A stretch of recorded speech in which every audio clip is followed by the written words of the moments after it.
Tangu mwaka 2021, Burkina Faso iko chini ya uongozi wa kimapinduzi kutoka kwa rais wake Ibrahim Traore. Ibrahim Traore ana umri wa miaka 36 mpaka sasa. Amezaliwa mwaka 1988. Mwaka 2023 alifikisha miaka 35. 2024 36, sasa ameshika mwaka wa 37.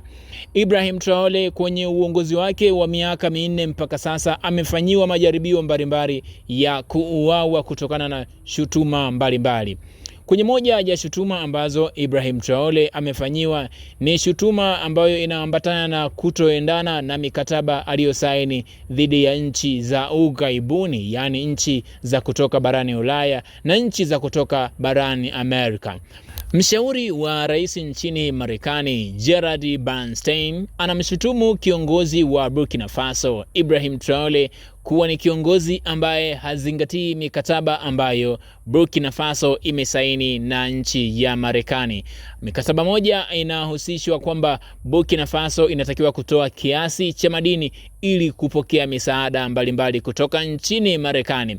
Ikumbukwe Burkina Faso chini ya Ibrahim Traore ni moja ya nchi ambayo rais wake Ibrahim Traore anapenda nchi yake iwe inajitegemea kutokana na uchumi wake wa ndani na rasilimali ilizo nazo. Sasa siku chache zilizopita, Ibrahim Traore amejaribu kufanyiwa mapinduzi dhidi ya wanajeshi wanaomzunguka.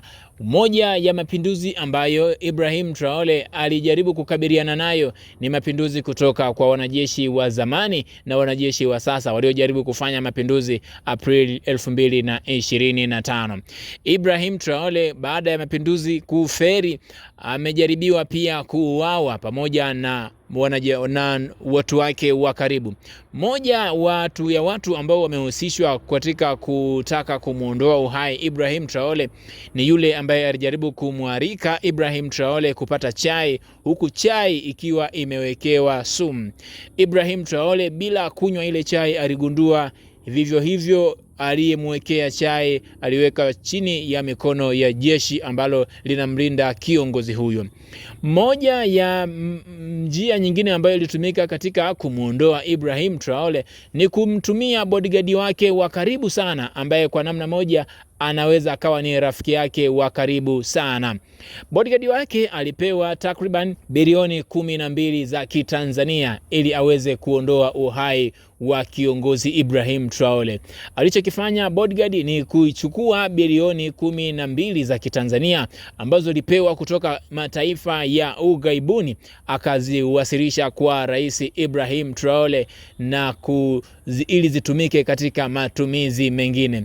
Nini uzalendo wa mwanajeshi huyo na bodyguard huyo ambao ameufanya kwa kiongozi na kwa namna nyingine anaweza akawa ni rafiki yake, kwa kushindwa kuondoa uhai wake kwa shilingi bilioni 12 ambazo alipewa kama bonus? Ikumbukwe Ibrahim Traore kama rais wa Burkina Faso ni kiongozi ambaye analindwa zaidi katika listi ya viongozi wanaolindwa sana barani Afrika. Yeye analindwa na kikosi maalum cha jeshi cha Burkina Faso ambacho kwenye misafara yake anayoifanya anafanya na kikosi hicho. Sasa wanajaribu kufanya majaribio ya kumuua kiongozi wa Burkina Faso Ibrahim Traore, kwa sasa wameonekana watu ni wa karibu yake ambao wengi wanajaribu kutumia chakula, wengine wakijaribu kutumia mapinduzi ili kuweza kumuondoa madarakani Ibrahim Traore. Bodyguard wake ameonyesha surprise kubwa. Sasa kabla ya yote, mimi naomba nikupitishe kwenye mapinduzi ambayo kabla ya Ibrahim Traore Burkina Faso imepitia.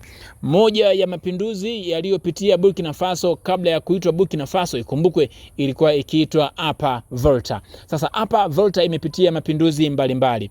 Mwaka 1966 Burkina Faso ilipitia mapinduzi kutoka kwa mkuu wake Maurice Yemeogo ambaye alikuwa rais wa kwanza wa Upper Volta. Aliondolewa madarakani na kiongozi Senguile Lamizana ambaye alichukua madaraka mwaka 1966 kwa njia ya mapinduzi. Mwaka 1980 kiongozi wa mapinduzi Sai Rebo ambaye aliingia madarakani akimuondoa Ramizana kutokana na udhaifu wake wa kiulinzi. Mwaka 1982 kiongozi wa mapinduzi Jean Baptiste Odriego ambaye aliingia mwaka 1982.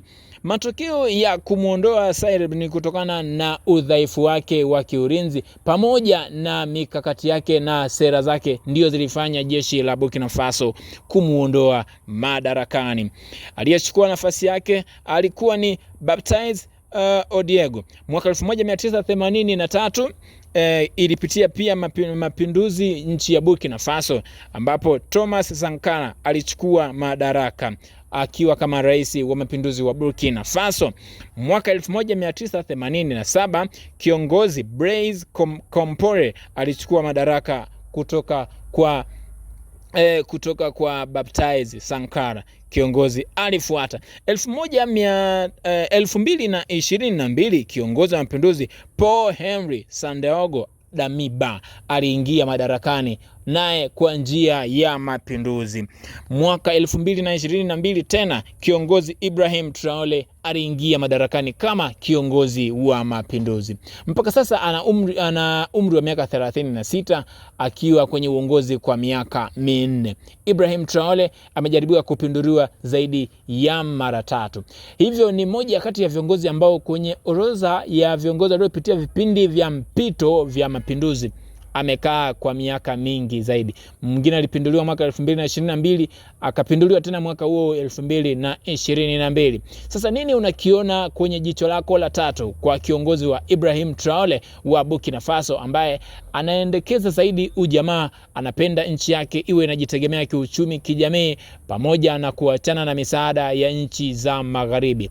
Anakiuka misaada ya Marekani, hivyo waziri wa Marekani anapanga kumuondoa Ibrahim Traore kutokana na majaribio yaliyokuwa yakifanya ya kumuondoa uhai kiongozi huyo. Mimi ni Flow Winnie Vitus, hii ni Flow Updates. Kusubscribe, kucomment, kulike, kushare, shout out kwako.